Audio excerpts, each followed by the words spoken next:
Broadcast is live. We're back at it again. It's the State of Football, Part 8, as we continue to roll on and break it all down. The hot topics, the tough topics.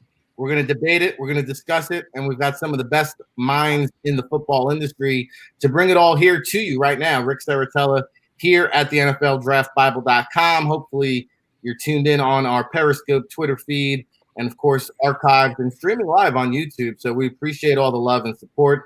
Tell a friend, show some support, let them know. I'm tired of Good Morning Football and all the fluff media nonsense that these other mainstream media outlets are putting out there. We've got real football talk with real people who work in the industry. So let's get to it.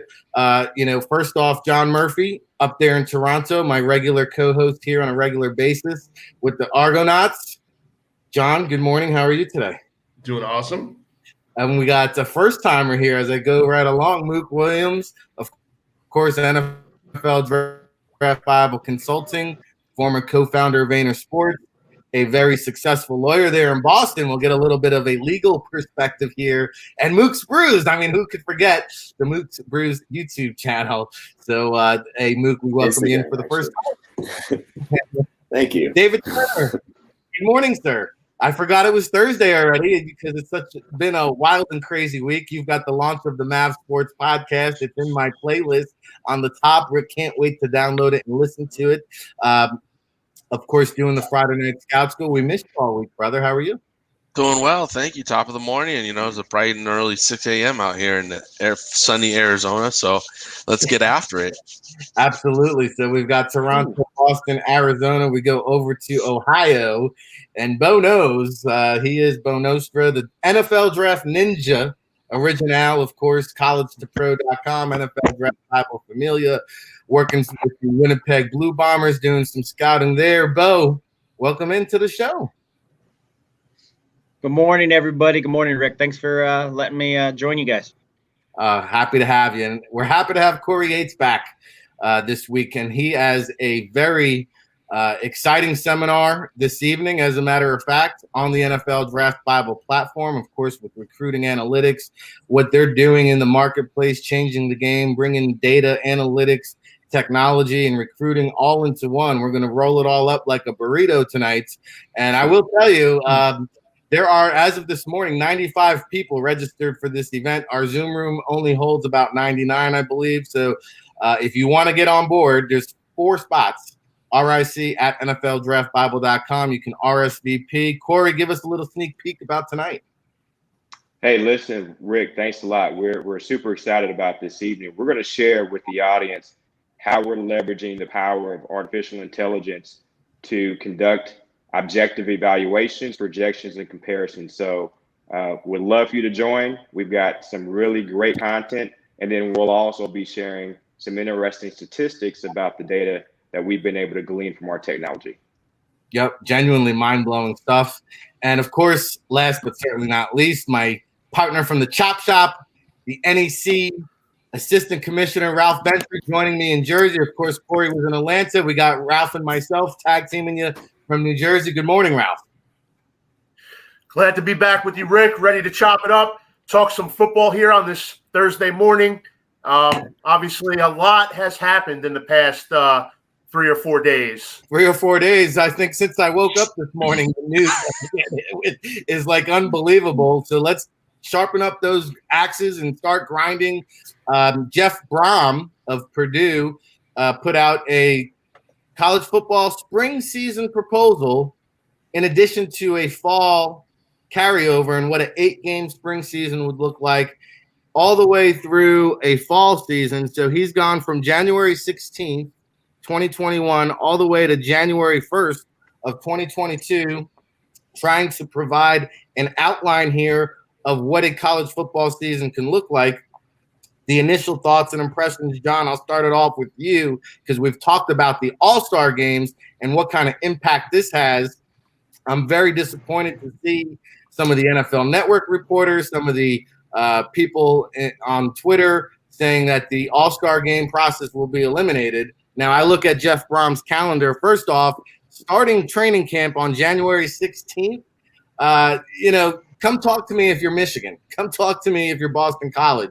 Come talk to me if you're in one of these winter climate schools. And then, he has the season winding down on April. Well, no, May 1st will be the start of the playoffs. The college football playoffs will begin May 1st. As we've discussed here, the draft, I did some homework. They can have it as late as June 2nd, which I think is a Tuesday. If they want to keep the traditional format, that Thursday would be May 27th. So college football starting on May 1st to get a all-star game circuit in addition to the combine, it would be almost impossible.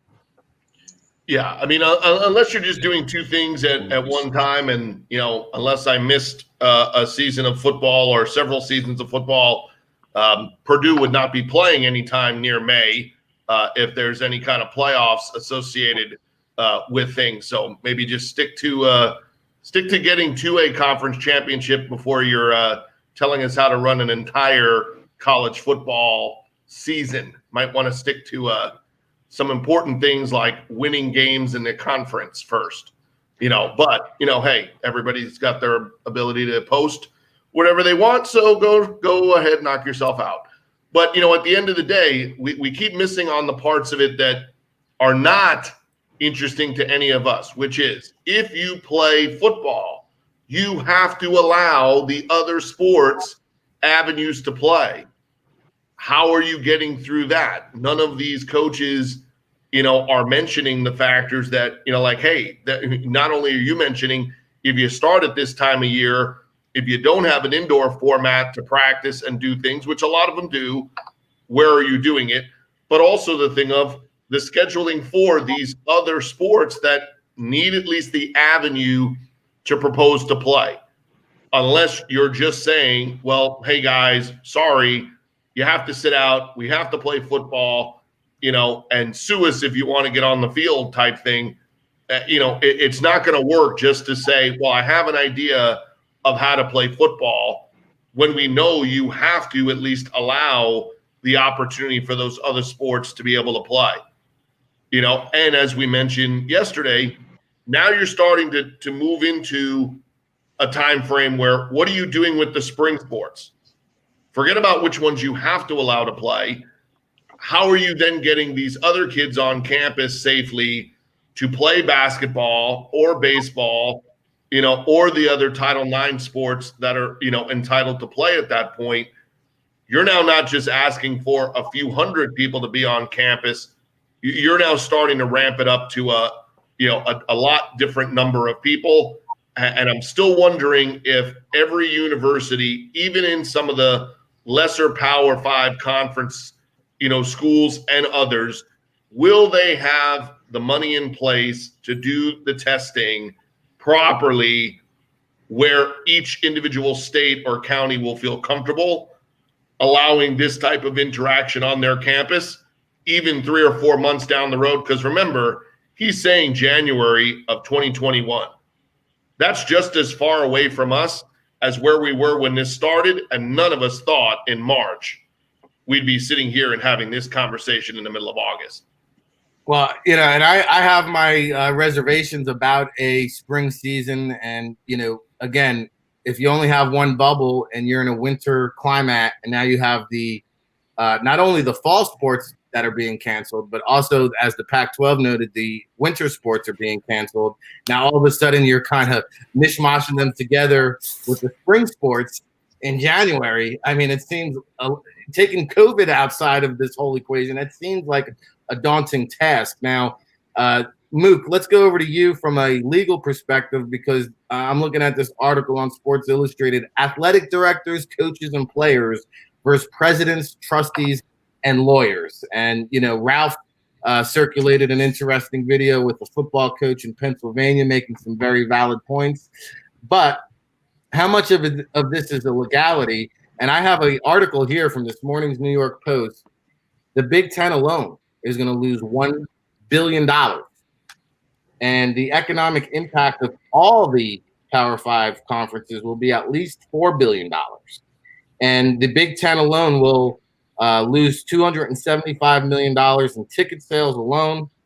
And this is a big problem because as it goes on to say, Rutgers, for example, has $103 million budget for their sports programs, and 45 of that, essentially 50%, comes from football. So what is going to happen now? Well, according to an expert here, it says, I think Rutgers will follow exactly the same playbook it always has to fund athletics by taking money away from the academic program.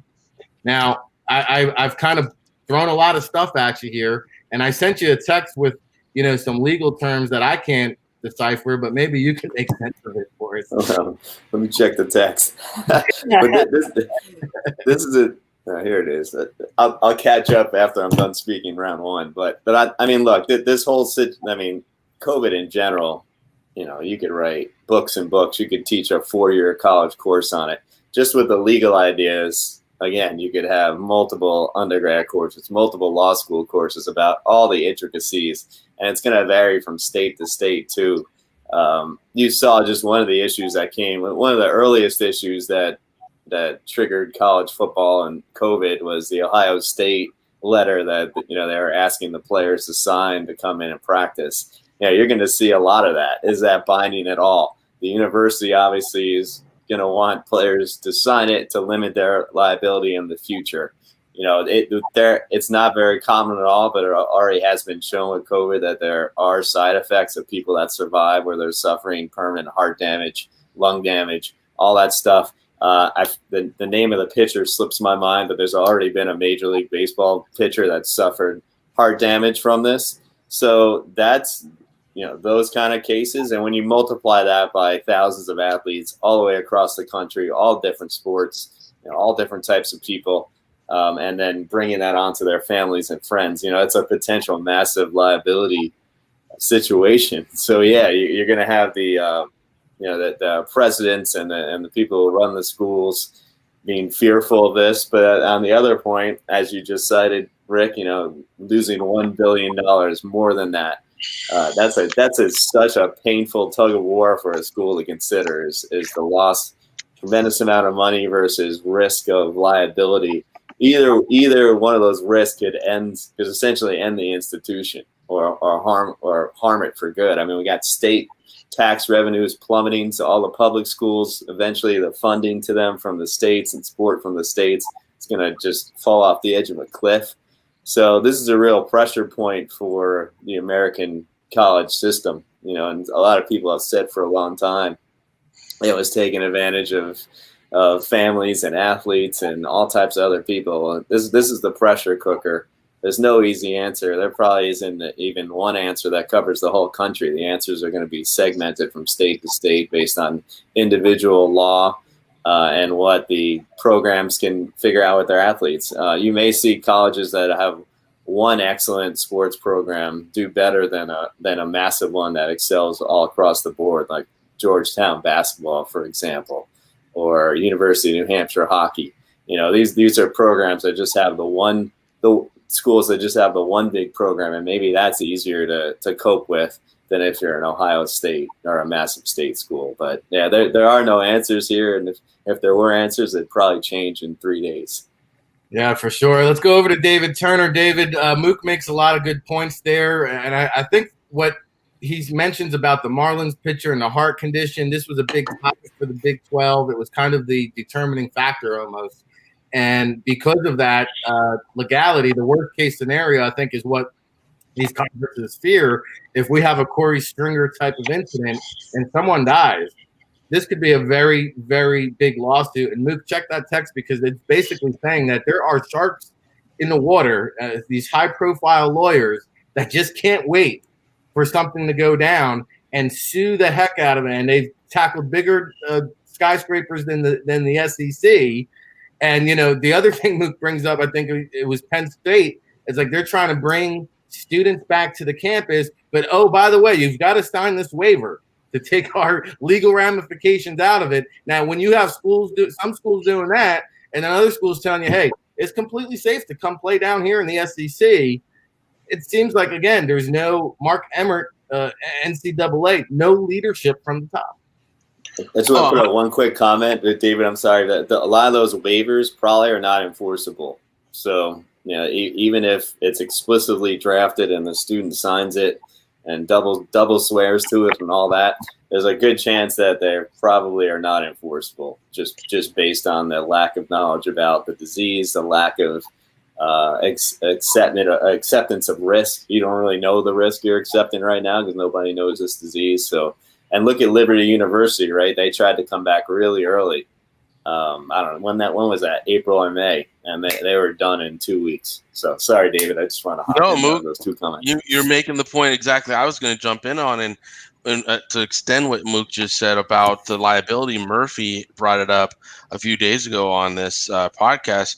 How does a young man or woman sign a waiver to go down and play sports, knowing the very little we know about this right now, and then fail a physical for a pro league, 3 months, 6 months, a year from now because of the side effects of COVID, and not go back to the university and look to gain financial repercussions from that? Like, if you got a top pick, we talked about this on the podcast, Ryan and I did just the other day. If you got a top pick right now in the NFL draft or NBA or something of any kind of sport, and you're saying come play just to get the tape, what are they risking? Why does Nick Saban need another season? He's coached 30 years or so. He doesn't need another season. The university needs the money that they can really bank from all this to, again, keep their doors open. You're like, well, Alabama should have enough money to sustain. But let's think about it. How much money does it take to run a college each and every year? How much did it pay the administrators, the janitorial staff, the kitchen staffs, all this stuff, which they're not receiving? I think Mook just stated a great point, how the ramifications of COVID for a generation is going to be felt because of the unemployment rate, the lack of revenue and tax revenue that's going to be recuperable for 2020. I mean, think about how many people have been unemployed since February. I know in my case, I got furloughed in February from my CFL job. Well, now we're in August, and it doesn't look like I'm getting employed this year because I don't know if the CFL, even if it does kick off, will hire me back. So I'm going to be unemployed, even though I'm building Mavericks and everything, from my normal job for probably a year or more. How much taxes are they going to be able to recoup from me where I'm nowhere near the income potential that I usually earn? So now, therefore, what they can receive in taxes has gone way down. So the legal ramifications are huge if you ask players to come back. But if you don't ask them to come back, you might be closing your college doors for forever because we've built a system around college football that generates so much cash for the universities that go to academic scholarship, that go to pay the bills and go to play the other sports. And now you take the students off campus, so you don't have the housing for revenue for the freshmen and sophomore that have to live in dorms, take the meal plans. You're not generating that income. There's so much that the universities aren't generating income on, and I'm sure Ralph can speak to this more intelligently than I can.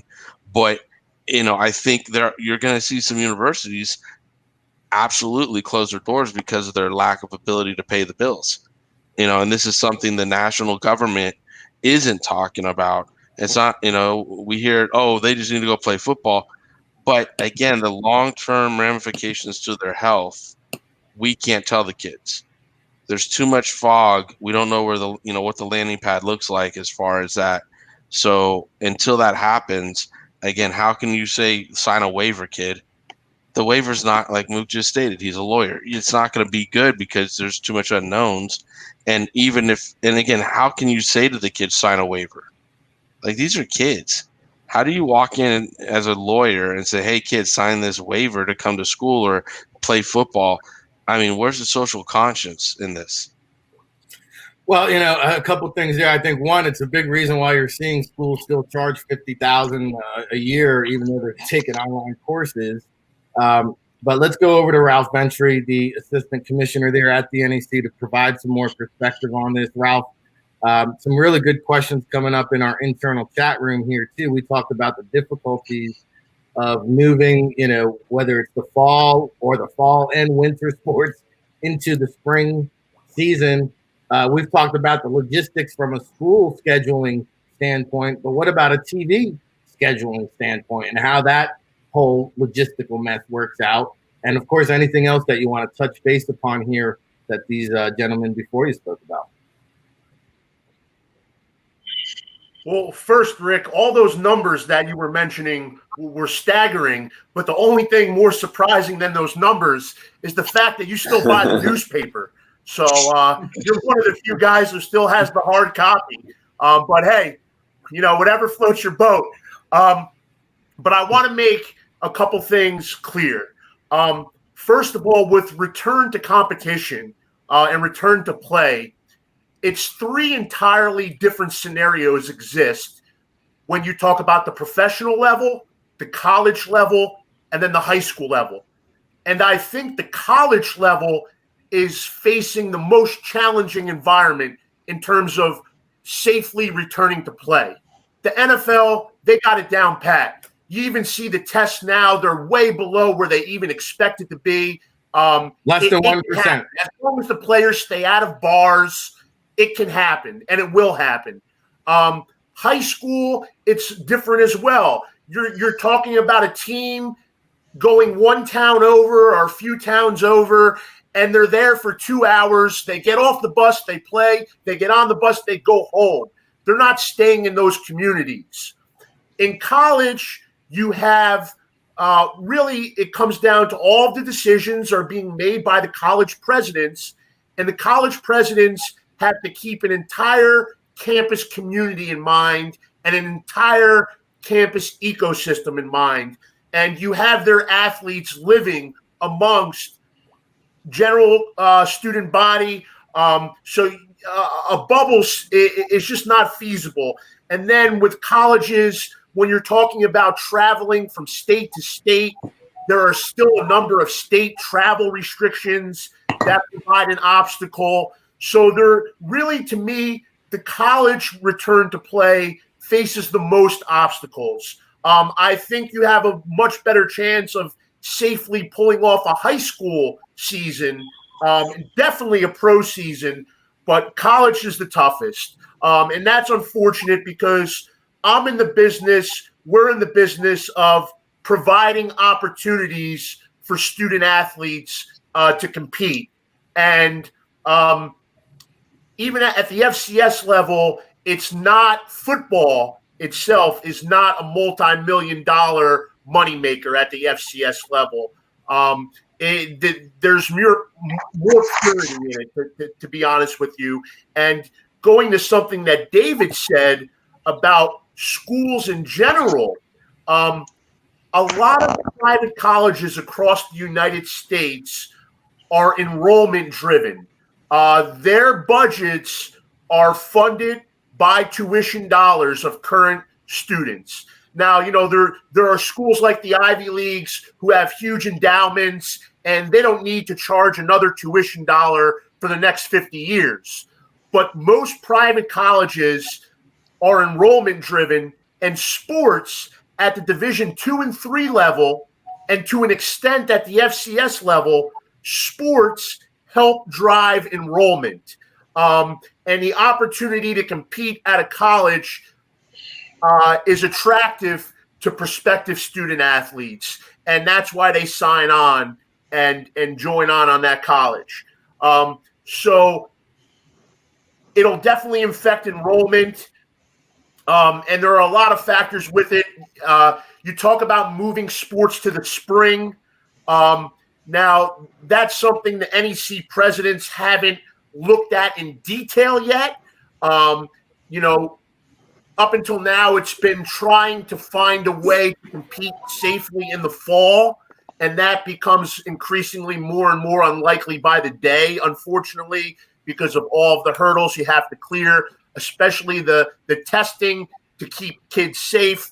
The testing has not come down in cost, and it's really a cost that schools at our level they won't be able to bear.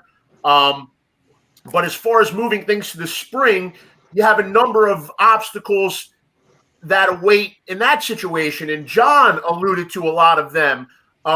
and especially at the FCS level, you have shared facilities. Can you ask athletic departments to administer 20 sports at one time? It's a difficult task. And also, how is that fair to the spring sports student athletes, the student athletes who already had their seasons canceled in the spring of 2020, and now they're not going to get a full opportunity in 2021? They're going to be overshadowed by football. I mean, if we're in the business of fairness, I don't know how you can find it there. So there are plenty of challenges. Yes, we want them to compete. I need football more than anybody. Believe me, I want this to happen. But it's awfully difficult, and I hope we find a way. I think one thing that will make return to competition happen faster is cheap, quick, adequate testing. If there's some kind of 15-minute on-site test that's readily and thoroughly available and it's reasonable cost, that will certainly help. That will be the first step into getting back to normal. Unfortunately, we don't have that right now, but you better believe we're exploring everything. I mean, we've explored splitting the conference in half and playing in pod systems to limit travel. But even with, we're finding out that a lot of these obstacles are they're just too hard to overcome at this point. But that doesn't mean we're going to stop trying, because, like I said, our job is to provide opportunities for these student athletes to compete. Well, a lot of great perspective there, and I will say testing is the biggest hurdle, I think, because again, going back to Jeff Brown's proposal, which I was shocked that he wants to start in the beginning of January. I would imagine a football spring season maybe start more towards the middle or end of February. But to Ralph's point, getting these tests back in time, because you're not just testing the football program, you're testing now 10 or maybe a dozen different athletic teams. And you need to be able to get those results back in sufficient time in order to play games. I'm going to go over to Corey Yates at Recruiting Analytics. Corey, shift gears a little bit on you to the NFL side, because their positive rates are down less than 1%. Now, there's no contact going on, and the interesting thing is the NFLPA has agreed with the NFL to do the testing through September 5th, I think, on a daily basis. Now, after that, I don't know where it goes, but the fact that, there's only 1% testing positive, a lot of people are saying, hey, well, give me some kind of normalcy. Let's get back to our lives here, because we don't know if we're going to be in a different situation come the spring or even next fall. And so are we going to continue to just delay? At what point do we see success? We see the pro teams and NHL and NBA have success. We've seen MLB say, hey, you know what? For the playoffs, maybe we'll go to the bubble. And now we're seeing success rate in the NFL where less than 1% are testing positive. Does that change when the contact practices begin? I guess I'm asking you to be a doctor, Corey. Yeah, that's a tough putt. But listen, I think when you consider all of the facts, and Mook raises the point that it's really challenging to these decision makers, which is they've got to balance this risk versus reward. And so when you look at the medical evidence and the question as to whether or not are we going to be smarter in January than we are today, my goodness, I hope so. I think that we're learning about this. We're getting new information each and every day. So I see nothing wrong with punting in the short term to see if we can A, learn more, and then B, if we do learn more about what some of these potential long-term risks are, that can help educate us in terms of how we can mitigate and keep these athletes, particularly when it comes to high school and the collegiate athletes, out of harm's way, not necessarily in the short term, but my goodness, I mean, you think about the potential permanent damage to your heart and your lungs. That's a tough pill to swallow. And so, the proposal to play in the spring, I think is I applaud the effort, but I think there are a lot of challenges of which the members here have brought that to the table. My personal view on it is I think we should punt. I think we should actually wait. Let's learn more about the disease. Let's figure out, and as we learn more about it, we can figure out a game plan to kind of help mitigate some of the risk. I don't think we press pause on this thing forever, because I'm optimistic that we'll learn more about not only the disease, but how we can mitigate it. In terms of the impact, particularly when it comes to college football, one of my concerns, and you mentioned the numbers earlier, Rick, the millions, and I guess in some cases, the billions of dollars that are going to be lost, that's going to have a trickle down. This is not a one-year issue. This is going to be a multi-year issue in terms of the financial impact of not having just one season. There are going to be programs that fold, unfortunately, because they can't afford to miss one season of football, not one.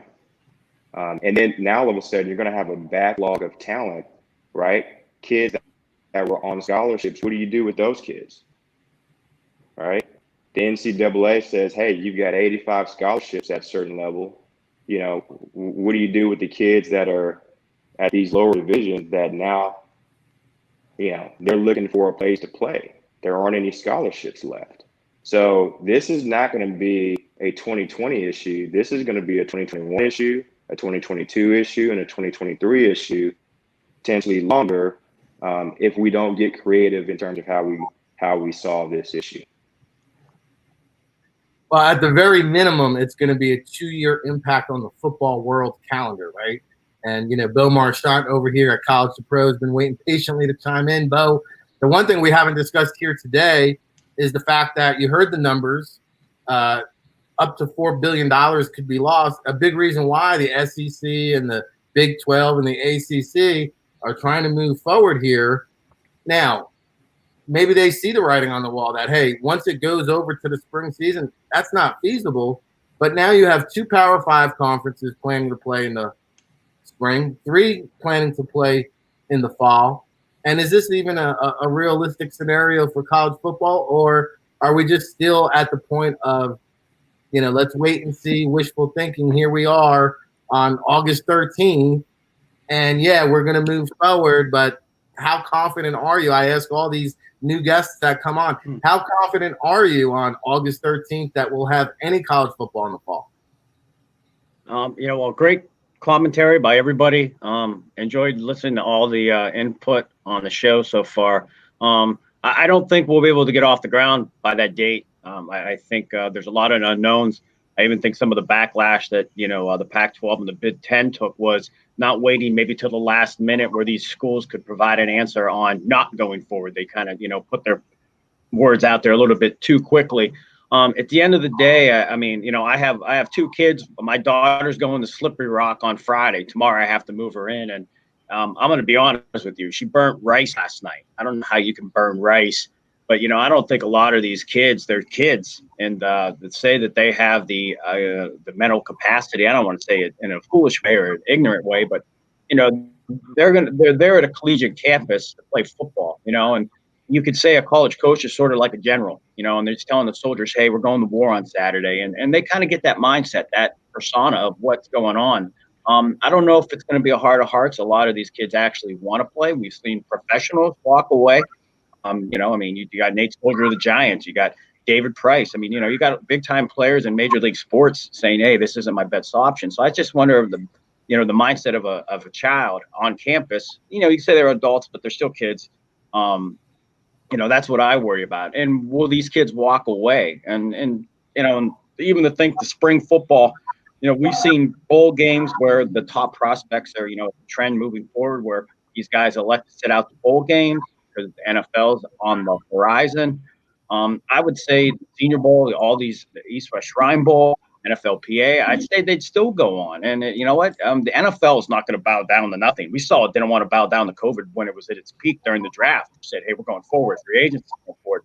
The NFL's a machine that stops for no one. And they're going to say, hey, this is the draft date. If you want to be in the NFL, you can. If you elect to play in a, hosh mosh spring, 6 games, you're not going to get a full season anyways if you get it off the ground. I just think these kids are going to elect to go down the mobile, more of a bubble situation where they can perform in front of scouts and potential hirees and, move forward. But, I think the idea that, college football can go on without a hitch, even in the coming months, I think is hard. The NBA has proven that the bubble worked. They've done a phenomenal job. Silverman's done a fantastic job of keeping these guys safe. The players have done a fantastic job of keeping themselves safe. We've seen a little bit of hiccups in Major League Baseball just because they're not in that bubble atmosphere. And I think, NFL teams are a little bit more beneficial. But then again, these teams haven't actually started traveling from city to city. The NFL, the Steelers, and we do Zoom conferences with them every day, and they're just at Heinz Field. Where they go after that, that's anyone's guess. But, they're not in another city. They're not doing anything different. So, but with that said, I think it's going to be very difficult for these seasons to go on. And I do not. I think spring football is just another opportunity to say, hey, we haven't pulled the plug. We're going to give you hope, and we'll go from there. But I think come January, I still don't think you're going to see spring football. Well, we're all going to plan to move forward on the NFL level, at least until somebody dies. And thanks, David, for sending this email. I'll come right to you for instant reaction. And here's the worst case scenario we just brought up. And it occurred on the basketball court. So an undrafted Florida State player, Michael Ojo, who I'm not that familiar with, he signed to play in a pro league over in Serbia. And he collapsed on the court during training camp on Friday. The medical examination reported that he was positive for the coronavirus. He died of a heart attack. So, it's all a good plan until this occurs. David? Yeah, I read that article Saturday morning, and again on our podcast on the other day, we brought it up and talked about it a little bit. People don't understand, like, these athletes have to perform at such a high level and ask so much of their bodies when they're performing that the stress on their systems are greater than us walking to the mailbox and us, taking our dog out and playing with them. And this is their livelihood now they play. And this is the first death that I've seen. On the article, when it reads, it says he had COVID, and the heart disease thing that he died from, the heart attack, was in reference to or a side effect from the COVID. It was a secondary, I guess, effect of COVID. And I'm not a doctor, so maybe I'm saying that wrong. Mook might know it better how to say it, or Ralph. But the COVID affected his heart in a way that then caused the heart attack. And with these players trying to play at such a high level and in practice, and this wasn't even a game, this was just at training camp. And we all have been to basketball training camps. They're not that, spirited. They're just, kind of walk up games and stuff. So he's a top level athlete, 26 years old, I think. And he's in the demographic that we keep telling you'll recover. You're going to be able to respond positively from these tests. You will not die from these tests. But here's an athlete that did die on the court, doing what he loved to do. Probably heard all these, reports saying that you'll be fine if you get it. And he decided, like I think Bo just said, to soldier on and go perform for his coach and his organization. And he died. I mean, how would this go over if that happens at Alabama, if it happens at Ohio State? Again, there's no waiver alive that a parent won't walk right through and make an example out of the first university organization where this happens. So, again, as we kept talking about the health, it rang in my mind, so I sent it over to you guys to put into the room so everybody could talk about it, because here is a COVID-related death to an athlete, the first one I've read. Hey, real quick. Let's go over to Mook for the. Yeah, go ahead, Bo. No, but think about the combine. You got about 300 guys. Usually there's 1 to 3 guys that go down the combine and they're not able to play football anymore because they failed the health evaluations. And you could, for example, Chase Young. He looks as healthy as any human being you've ever seen, but the underlying heart conditions, whatever these guys have, those are the unknowns. And I think what David brought up is, they look fantastic. They're professional athletes. Top-notch college kids, but underlying factors. And again, that's the thing. It's the unknown. It's kind of like a concussion. It's not a broken leg. You can't see it, but it's there. No, really good point. You're exactly right. Every year there's some kind of heart condition. It seems like that the player didn't even know he had it until he goes in and gets poked and prodded by the NFL doctors. Mook, I want to get your perspective on this and more on how it applies to the pro league, because this was a semi-pro league. This poor man died playing on a $15,000 contract. I can guarantee you there's a lawsuit in the works. Now, the article does not comment if the league postponed. I would imagine so. But Mook, what happens if this occurs in an NFL training camp? Can the NFL survive, or does this automatically just shut it down? That's a tough question. I think it depends on the circumstances around whatever happened, but PR wise, like that would get blown up sky high in terms of the story globally. It wouldn't even be inside of this country. It would be around the world if a current NFL player, God forbid, fell victim to that. So I think it would have to be shut down at least temporarily, and everything would need to be reevaluated.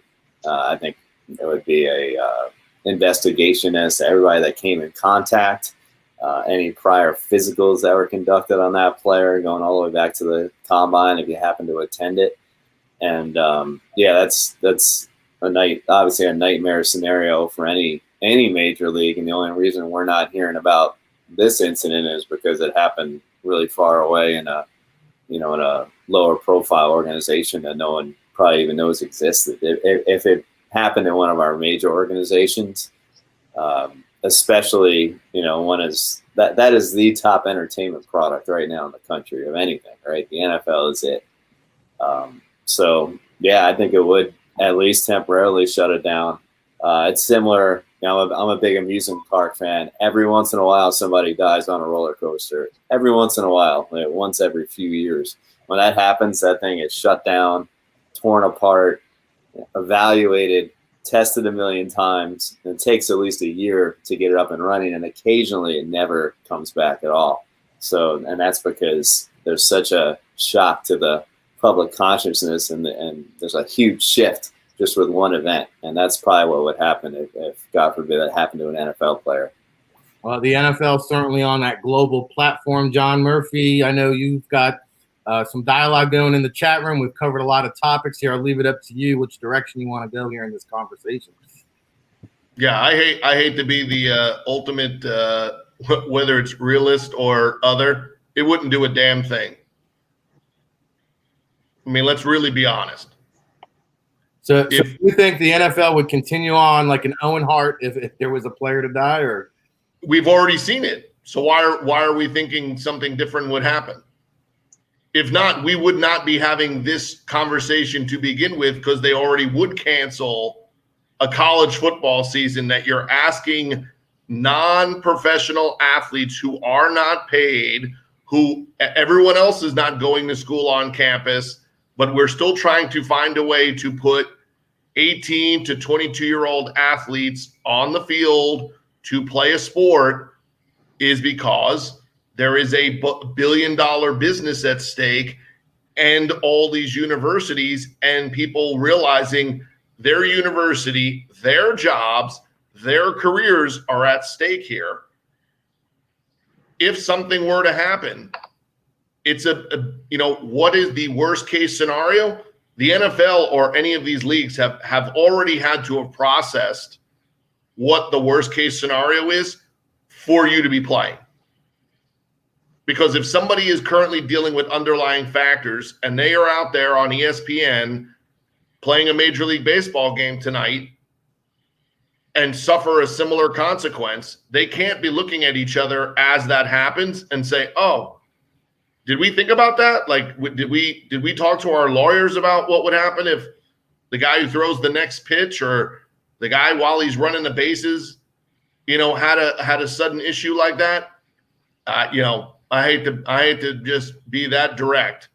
Nobody involved in any of these sports is worth enough for them to then shut something down. Will they pay out $100 million? $500 million? You still have to win the case, and we've seen how difficult some of those are. You still have to go through the whole process of it. And I think we've seen people have accepted, those possibilities. You know that at some point in time, that young man thought about it somewhere between leaving and going to another country or being in another country and staying there to potentially chase, the idea of playing professional sports. Everybody that's involved is knowing that they're putting themselves at a risk to just entertain the idea of moving forward and doing this, whether it's a collegiate athlete right now or the pro athletes that are there. So to me, it would be horrific. It would be terrible to deal with in terms of all aspects of it. But we've seen it. Are we still playing college basketball? 100%. Did you not see Hank Gathers die on the court? Well, I think, the case of Hank Gathers and the case of Corey Stringer, we weren't playing under these conditions where we knew there was a pandemic that, yes, for the most part, you will recover, but there is this small percentage that you can die. We just saw it in Serbia. But I'm going to go over to Ralph Ventry for his reaction. Well, it's funny that you mentioned, it's not funny, but it's interesting that you mentioned Hank Gathers because I was thinking of him as well, and Corey Stringer. And, nobody purposely wants to put anyone else at risk, and as long as you're not doing that, there's no criminal activity there, in my opinion. You cannot fully eliminate risk. You cannot do it. You can try to minimize it, and you want to try your best. That's what we want to try to do, especially at the college level. And I'm sure everyone wants to do it, even when they reopen their office buildings and their businesses. You just want to minimize risk and try to be responsible. But in reality, you're not going to completely eliminate COVID. And if anyone watched Hard Knocks, Anthony Lynn said to his guys, there's no way, I can't guarantee that you're not going to get infected. I can't guarantee that. But we have protocols, and you do the right thing, and you minimize the chance. And for professional athletes, I absolutely think you can ask them to take on that responsibility. They're consenting adults. They can take on that responsibility, accept that inherent risk. At the college level, it's a different ball game, and unfortunately, there are lawyers, like you said, waiting to pounce and take advantage of any situation where they can make a dollar. And really, the NCAA, a lot of their budget is tied up in legal fees and litigation, and so obviously there are lawyers who they focus on that for a living. These type of cases and this type of situation, and that's unfortunate. But I think if an NFL player were to pass away, and it would be awful. I just don't think it's a means for a criminal investigation, because that's a consenting adult who and really the NFL teams, and neither will the colleges, they're not being neglectful. They're screening the folks. And if you have at the college level, if we go back to play, we'll screen the folks. If you have a heart condition, you're going to be put aside, if you're an older staff member, you may want to take a sabbatical. Nobody wants to put anyone at risk in harm's way, but you're never going to completely eliminate risk. And just one more thing. Right now for college football, what I can say is that in lieu of competition, we still want to try to create a team atmosphere for these athletes. We want to get them back on campus, in class, practicing, training, honing their craft, and just an opportunity to be a part of a team atmosphere. So I know that that's not the greatest consolation in the world, because a lot of these guys work so hard for the opportunity to compete on Saturdays. But hopefully it's at least something that they can take some sort of consolation in. Absolutely. We're running out of time here. Just be prepared. Bo and Mook, I'm going to come to you for a parting shot and a Super Bowl prediction. I forgot to tell you, all our new guests, we have a Super Bowl prediction. Mook, I'll get to your comment in a second. First, I want to get a parting shot from Corey Yates, who, again, our Sports Tech seminar tonight at 9 p.m. Eastern. The slots might be filled out by the end of the show, but we've got about 4 spots remaining. RIC at NFLDraftBible.com. It's going to be a unique experience. We look forward to that. But, Corey, a final take here on what was discussed. And there are the college players out there that are willing to assume the risk. You have the hashtag we want to play, hashtag let them play. Your final shot here before we wrap things up. Yeah, I'll try to be brief here. I think you absolutely you have to remember, and I'm a former collegiate football player myself. I've got a Division I athlete who went off to school, and he's in camp right now. These guys are the mindset that they're invincible. Never mind the fact that they're football players, and to be able to play at that level, at a Division I level, you have to have that mentality that they're invincible. They can overcome just about anything. I think it's very interesting, very telling, though, that, for however long college football has been played, how long has it been? 150 plus years? However long college football has been played, we haven't figured out a way to pay these athletes. These athletes that we're calling amateur athletes that are participating in $1 billion plus industry. And yet in 5 months, we've got a plan on how to play spring football. We've got a plan on how to play fall football. And so I think that's very interesting. So, I hope that, again, as we think about all of that, what's played, the college landscape is going to change forever, not just as a result of the pandemic, but all the other things we kind of talked about earlier. And so we'll figure it out eventually. I'm very optimistic. We always do. We'll figure this thing out. But in closing, I just want to say, I think that as we learn more about this pandemic, we'll be smarter about it, and we'll take the necessary steps to return to play, because that's what we want. We're all football enthusiasts. We want to see return to play. We just want to be smart about how we do it.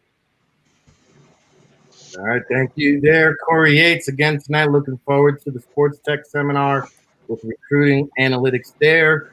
Bo Marcotte, collegetopro.com. Give us a parting shot. Tell the people at home what College to Pro is all about, and then hit us with a Super Bowl prediction, my man. All right. Well, anyone out there, Bo Marchant on Twitter and College to Pro. We specialize in a lot of those fringe NFL guys and exposure, drafts, rankings, analysis. And we pass those off to the scouts and stuff that we know and work with in the National Football League and also CFL with the Blue Bombers. And like I said, enjoyed Joe as a Super Bowl prediction. I don't know. I'd have off the top of my head, I'll say Seattle versus Chiefs, I guess. Russell Wilson goes to the third Super Bowl, I guess. Well, it's surprising. You're our first guest to bring up those Seahawks, and not a bad prediction. A lot of people getting on that Chiefs bandwagon, though. Patrick Mahomes is driving that train. So, Bo. Yeah, it's hard. It's hard. Well, few, if anybody, is doing as much as you are for those diamond in the rough, those under the radar guys. So we appreciate everything that you do there.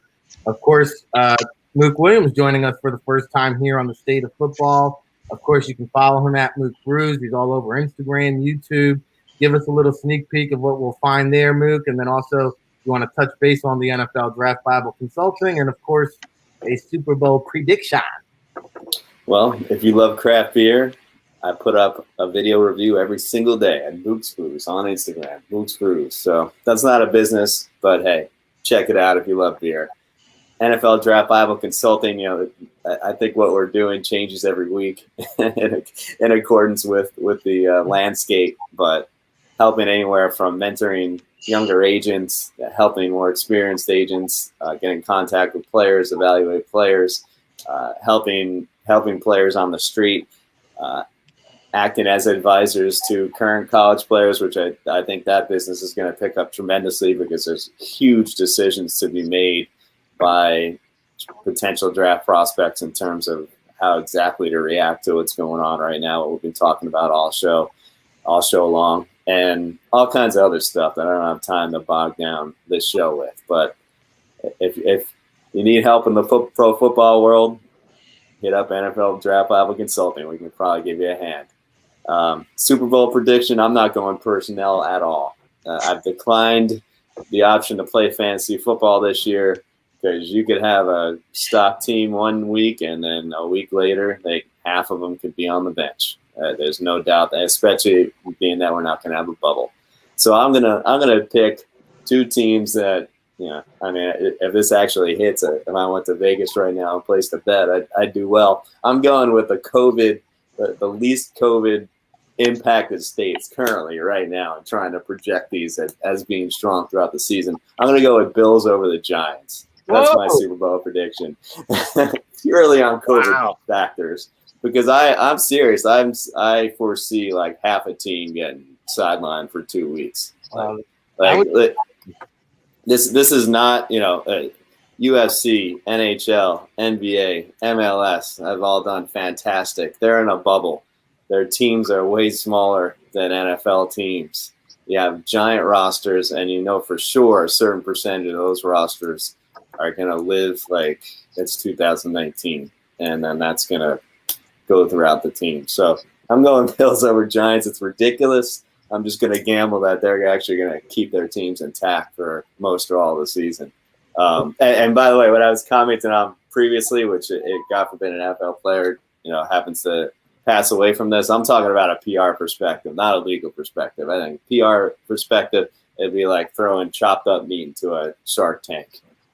So that's what that is. But hey, this has been a great show. Thanks for having me. Yeah, well, thanks for joining us. Quick hitting closing wraps from our last panel here, and the Giants does surprise me. The Bills at this point not so much because you're our third guest to put Buffalo in that. There we go. No, Ralph is getting excited over there, and I'm going to come over to Ralph in just a second. But a quick hit parting shot from our guy David Turner there at Maverick Sports Consulting. I appreciate the show again this morning, guys. I love being back with you, doing these shows and everything. Parting shot is just like, for me, I just think you got to, as a young player, as a young person, really do a look around who's giving you advice right now. Make sure you're surrounding yourself with the right people as you move forward through this thing, and that they're basing their opinion on what's best for you. They're basing their advice on what's best for you, not just in your business career, but also in your physical health, as you walk these rocky roads, because it's a time that's very confusing for everybody. As we consult people, players, agents and stuff over at Mavericks, we are talking to people. We can't give you guarantees because tomorrow some new information is going to come out. And then the next day they're going to contradict that. We can give you some charting. It's like, navigating by stars right now. We can tell you where the North Star is, and then how you're going to get there. You got to kind of figure it out. It's a rough time right now. I'm very excited for Corey's seminar of the night. I'm signed up. I'm ready to go because I want to hear this analytics and how he's approaching this. Because I know on the scouting side, for us, it's just not normal, and everything is the new normal isn't even normal yet. So we're still figuring it out every step of the way. I appreciate everybody today. Appreciate everything. Can't wait for Friday Night Scout School tomorrow night. We're talking pass rushers. If you haven't signed up, sign up for Friday Night Scout School at draftbible.com, because we're talking the outside edge rushers, 3-4 outside linebackers, and 4-3 defensive ends. Yeah, breaking down that all 22 college film. Make sure you sign up for that, NFLDraftBible.com. Back over to Ralph Ventry, Assistant Commissioner there at the NEC Conference. And Ralph, we always appreciate your time. You've imparted a lot of knowledge on us here today. Quick parting shot for the people before we wrap it up. Yeah, this is for the NFL players and the college kids too. Just stay out of bars just for a little while. And follow protocol, and things will get back to normal. If you heard Anthony Lynn, he basically said that as long as we continue to follow the protocol and stay disciplined, there's going to be one team that's more disciplined than anybody else in the NFL this year, and that's the team that's going to win. So why not us? So stay disciplined and follow the protocols and do it better than everyone else, and you're going to be at a great advantage. And as far as the Bills go, it only took us 20 years, but we're relevant again. For all the Josh Allen haters out there, you're wrong. The kid is a phenomenal athlete. He will be a great quarterback.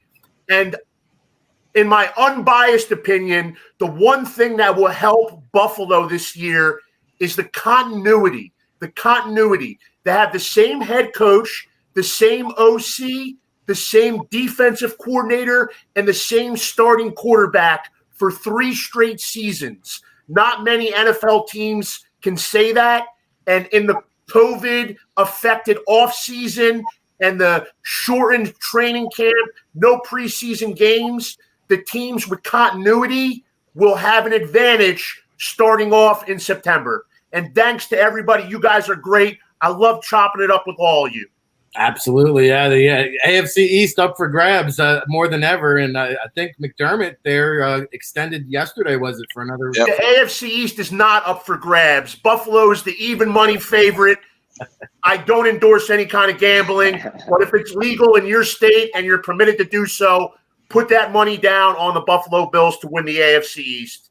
There you have it. We've had 3 experts on our panel in the last week for the Bills. So they're circling the wagons there up there in Buffalo. John, not too far off in Toronto. Parting shot, you'll be back with me tomorrow along with David Turner. We'll have Marvin Jones, Mike Abadir, and Joe Everett. Parting shot before we wrap it up. Well, I guess if we listen to Ralph and we stay at bars, it means, we'll spend Thursday nights listening to Corey do analytics.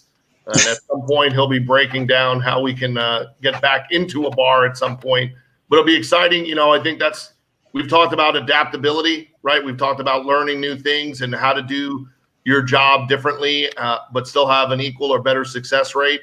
So I'm really interested to hear what Corey has to say. And I think there's one thing for sure that, the Bills can get, to a lot of places this year. And if they do get to the Super Bowl, they probably just hope that the Cowboys don't show up. Hey, and how about the Cowboys? I think, John, I got the late night text from you, Everson Griffin there signing with the Cowboys. Maybe we'll get a chance to mix in some of the offseason happenings on tomorrow's show. Again, another star-studded panel lined up. We're here each and every morning, 9 a.m. Eastern time. It's the best hour of power if you want real football talk. If you're tired of the mainstream fluff, nobody's giving you this kind of perspective and analysis. And, we are going to continue to grow our platform here on the NFLDraftBible.com. There's a lot of exciting announcements here in the works. We're going to be banging you and bopping you over the head more so than ever before. So shout out to Dakota Follett behind the scenes who puts on a great production and helps us coordinate it. We were lost without you yesterday, Dakota. I was like a guy in the darkness trying to roam around and get this show launched. So thanks for coming back and hopping on board. And till the next time, everybody, we'll catch you tomorrow, 9 a.m. Eastern time.